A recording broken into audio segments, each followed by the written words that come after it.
Bonjour à toutes et à tous.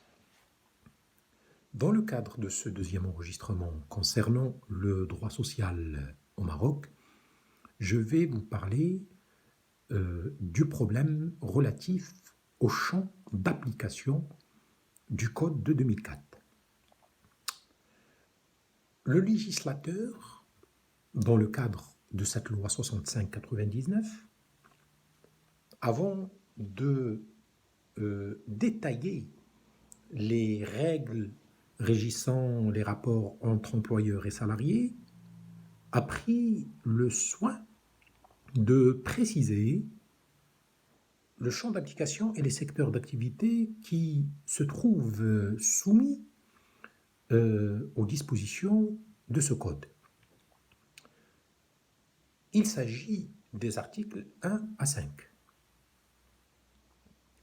Étant précisé que dans les deux articles 3 et 4 du Code de 2004, le législateur a dressé une liste des secteurs d'activité qui se trouvent en dehors du Code de travail, c'est-à-dire il a précisé quelles sont les relations de travail, quels sont les contrats de travail qui ne trouvent pas leur source légale dans le Code de 2004, mais plutôt dans les statuts spéciaux de ces secteurs d'activité. L'article 3 nous dresse cette liste. De quoi s'agit-il? Il s'agit tout d'abord des salariés des entreprises et établissements publics relevant de l'État ou des collectivités locales. Donc ça, c'est la première catégorie de salariés dont le contrat de travail n'est pas réglementé par le Code de 2004. Et donc, il s'agit des relations de travail conclues dans les établissements publics, et je rajoute ici à caractère administratif, les établissements publics relevant de l'État et des collectivités locales et qui ont un caractère administratif. Vous comprendrez par la suite pourquoi je fais cette distinction entre les établissements publics relevant de l'État et qui ont un caractère administratif, par distinction avec les établissements publics relevant de l'État et des collectivités locales et qui ont un caractère industriel ou commercial. Donc, il y a une distinction à faire à ce sujet-là. Donc, première catégorie de salariés exclus du champ d'application du Code de 2004 concerne les salariés travaillant dans les établissements publics relevant de l'État ou des collectivités locales lorsque ces établissements ont un caractère administratif. Deuxième secteur d'activité, il s'agit des marins, c'est-à-dire tout le personnel travaillant dans les bateaux de pêche, les dockers qui travaillent dans les quais des différents ports maritimes, et ainsi de suite. Troisième catégorie, cette troisième catégorie concerne les salariés qui travaillent dans le secteur minier, les travailleurs qui exécutent leur contrat de travail dans les secteurs ayant un rapport avec l'exploitation minière. La quatrième catégorie concerne les journalistes professionnels. La cinquième catégorie concerne les salariés qui travaillent dans le secteur du cinéma, dans l'industrie cinématographique. Et enfin, toujours selon l'article 3, selon le deuxième alinéa de l'article 3, la sixième catégorie de personnes dont le contrat de travail n'est pas soumise aux dispositions du Code de 2004, eh bien, ça concerne les concierges des immeubles d'habitation. Voilà donc la liste établie par le deuxième alinéa de l'article 3 du Code de 2004 et qui exclut ce personnel, qui exclut ces contrats de travail du champ d'application du Code de 2004. L'article 4 rajoute une autre catégorie qui concerne cette fois-ci les travailleuses et travailleurs domestiques. On le verra par la suite.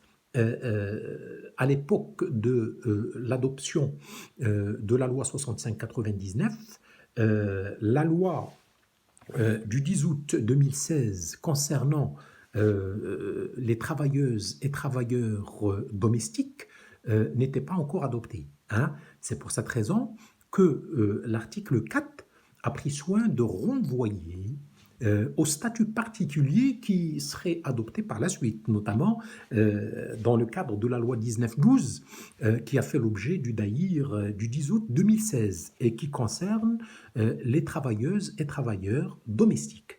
Cette catégorie de personnel n'est pas non plus soumise aux dispositions du Code de 2004, mais plutôt à cette loi 1912 qui réglemente les relations entre l'employeur et cette catégorie de travailleurs.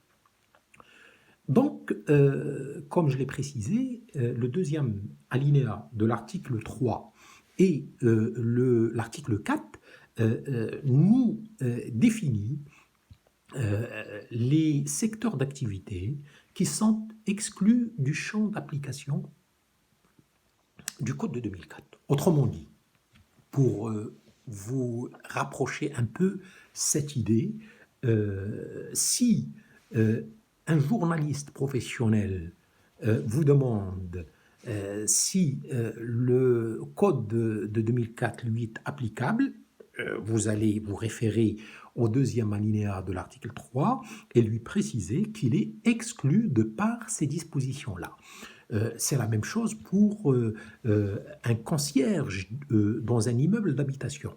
Si un concierge d'un immeuble d'habitation vous demande conseil à propos d'un litige qu'il a avec le syndic de copropriété, eh bien, vous lui direz que le Code de 2004 ne lui est pas applicable et que la loi qui réglemente ses relations avec le syndic de copropriété étant le Daïr du 8 octobre 1977 sur l'installation des conciergeries dans les immeubles d'habitation.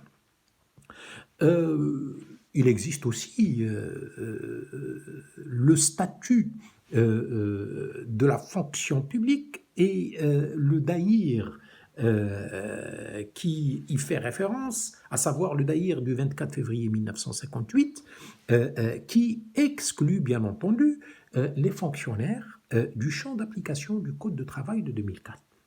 Donc voilà brièvement les secteurs d'activité qui sont exclus du domaine d'application du Code de 2004 tel que cela ressort de l'alinéa 2 de l'article 3 et des dispositions de l'article 4 du Code.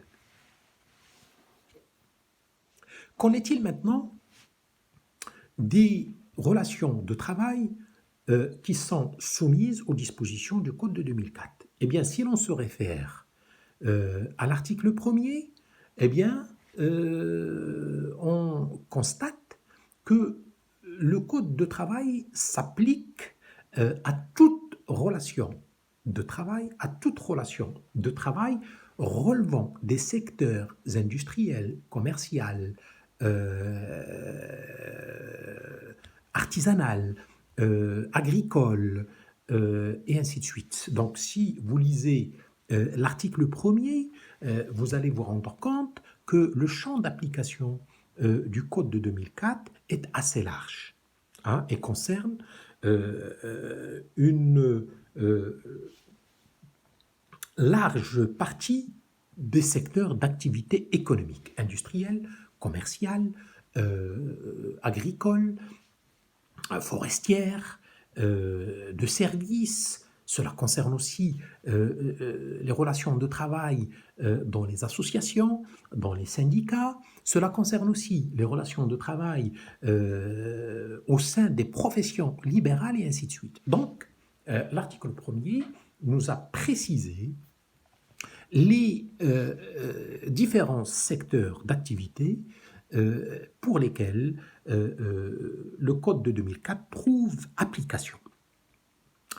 Je rajoute à ce propos que l'article 5 de ce même Code nous précise aussi que les stagiaires, c'est-à-dire toute personne bénéficiant d'un stage de formation ou d'insertion professionnelle se trouvera soumise aux dispositions du Code de travail. Aux dispositions du Code de travail. Donc voilà une petite idée sur le champ d'application du Code du travail. Je reviens maintenant à l'article 3 qui a dressé la liste des secteurs exclus de l'application du Code de 2004. Eh bien, comme je l'ai précisé, l'article 3 nous a dressé la liste des secteurs qui sont exclus. Mais auparavant, le législateur a rappelé une règle fondamentale en matière de droit du salarié. Qu'est-ce que ce premier alinéa de l'article 3 nous enseigne? Alors, si je reviens à ce premier alinéa, il nous précise que, je cite, demeurent régis par les dispositions des statuts qui leur sont applicables et qui ne peuvent en aucun cas, j'insiste sur ce deuxième passage, et qui ne peuvent en aucun cas comporter des garanties moins avantageuses que celles prévues dans le Code du travail. Alors ça, ce passage-là du premier alinéa de l'article 3 est d'une importance particulière. Pourquoi?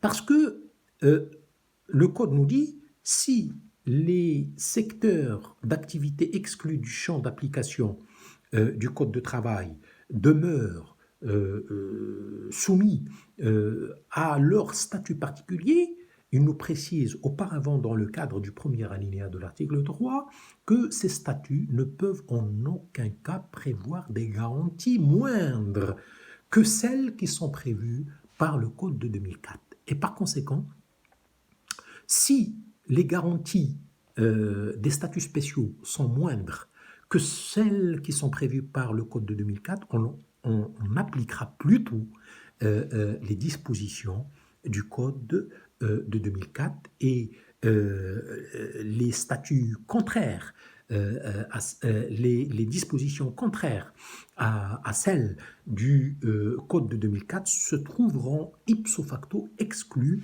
et non applicables. Donc, voici comment le législateur de 2004 a fait en quelque sorte de l'application des statuts spéciaux une priorité par rapport aux dispositions du Code, tout en précisant que les dispositions des statuts spéciaux ne peuvent pas être moins avantageuses que les dispositions du Code de 2004. Donc, les secteurs et les relations de travail qui se trouvent réglementés par le Code de 2004 et les secteurs qui ne le sont pas sont précisés, comme je viens de le dire, par les articles 1 à 5. Maintenant, il faut soulever une autre difficulté. Laquelle? Il se peut que la relation je dirais pas la relation de travail. Il se peut que la relation entre deux parties dans un secteur qui est couvert par le code du travail, par exemple une relation dans le cadre d'une entreprise industrielle ou commerciale ou artisanale. Il se peut que la relation concerne un secteur qui est bien couvert par l'article 1er. Est-ce que cette relation sera automatiquement soumise aux dispositions du Code de 2004? Eh bien, ce n'est pas toujours le cas. Ça n'est pas toujours le cas. Pourquoi? Eh bien, parce que la qualification d'une relation entre deux parties, de relation de travail, suppose l'existence de ce qu'on appelle le lien de subordination. L'existence du lien de subordination. Donc, préciser les secteurs qui sont soumis aux dispositions du Code de 2004, c'est une chose, mais savoir si une relation relevant d'un secteur qui se trouve soumis au Code de 2004 est une relation de travail ou non, en est une autre. Donc, pour dire qu'une relation dans un secteur concerné par le Code de travail est une relation de travail consiste à aller chercher dans cette relation s'il existe, oui ou non, un lien de subordination entre les parties.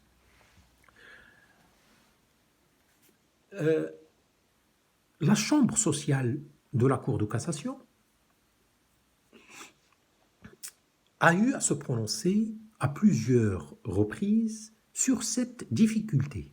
Je vais vous citer deux exemples qui vont vous permettre de saisir cette difficulté et de saisir aussi la notion de lien de subordination.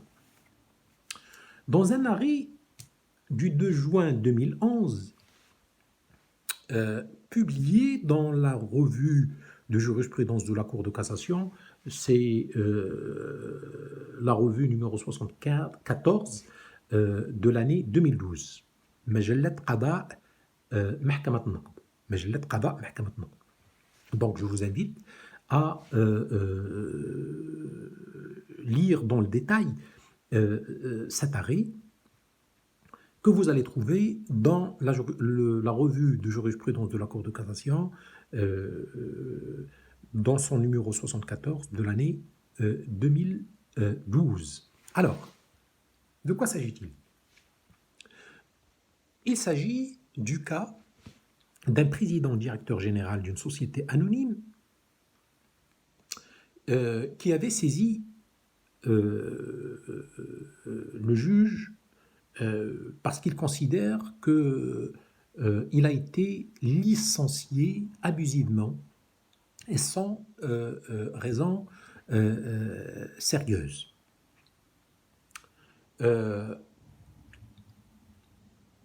Il a considéré que son employeur, entre guillemets, le conseil d'administration de cette société anonyme, n'a pas respecté les dispositions du Code de 2004 en le licenciant sans avoir respecté la procédure de licenciement et sans lui avoir octroyé les droits qui sont prévus par le Code en la matière. Bien sûr, le tribunal de première instance a tranché d'abord cette difficulté. Par la suite, la Cour d'appel a tranché ce litige en défaveur de cette personne qui occupait le poste de président-directeur général, ce qui l'a poussé à se pourvoir en cassation. La chambre sociale a répondu à cette personne en précisant que le Code de 2004 ne lui est pas applicable. Pourquoi? Parce que elle a relevé qu'il y a absence de tout lien de subordination entre ce président directeur général et le conseil d'administration de cette société anonyme. Et à la Chambre sociale de rajouter que pour qu'une personne puisse bénéficier des garanties, justement, les garanties que j'ai rappelées tout à l'heure dans le cadre de l'alinéa 1er de l'article 3, la Chambre sociale rappelle que pour qu'une personne puisse bénéficier des garanties prévues par le Code de 2004, il faut qu'il y ait une relation de travail, et pour qu'il y ait une relation de travail, il faut qu'il y ait un lien de subordination entre le salarié et son employeur. Or, dans le cas de ce président directeur général, la Chambre sociale de la Cour de cassation a considéré que ce dernier avait une indépendance presque totale vis-à-vis du conseil d'administration, et que c'était lui qui prenait les décisions sans avoir à se référer au conseil d'administration pour demander son acceptation ou non. Donc, le corollaire de cette analyse étant l'absence de tout lien de subordination. Donc, voici comment la Chambre sociale a considéré que même si la relation entre le PDG et la société anonyme concerne un secteur qui se trouve couvert par l'article 1er du Code de 2004, la même Chambre a considéré que, étant donné qu'il y a une absence totale de lien de subordination entre les deux parties, et par conséquent, on ne peut pas appliquer au PDG des dispositions du Code de 2004.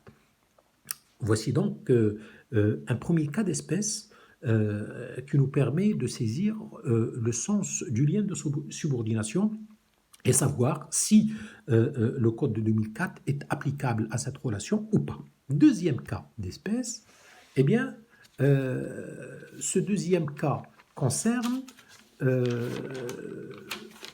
une autre relation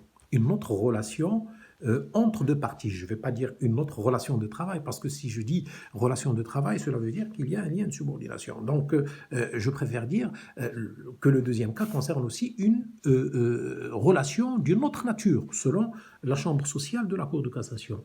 Eh bien, de quoi s'agit-il dans le cadre de cet arrêt qui date du 26 août 2010 et qui est publié dans la revue de jurisprudence de la Cour de cassation, numéro 73 de l'année 2012.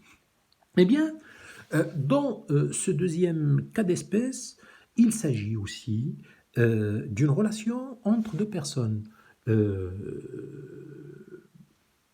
Un monsieur qui a fait appel au service d'un peintre indépendant pour procéder à la rénovation de la décoration de sa maison. Le peintre en question tombe de l'échelle alors qu'il était en train de peindre et se casse les pieds, les mains, etc. Bon, il s'agit, entre guillemets, d'un accident de travail. On aurait pu parler d'accident de travail et c'était l'objet de la demande de ce peintre. On ne peut parler d'accident de travail que si auparavant il y a une relation de travail. Alors, le peintre en question a saisi les tribunaux pour demander réparation à son employeur, entre guillemets. Donc on ne sait pas encore s'il s'agit d'un employeur ou pas, ou bien s'il s'agit d'une relation d'une autre nature. La Chambre sociale de la Cour de cassation a considéré que dans ce cas d'espèce, il ne s'agit pas d'un accident de travail. Pourquoi? Parce que, justement, la Chambre sociale a considéré que pour qu'il y ait accident de travail, il faut qu'il y ait auparavant une relation de travail entre les deux parties.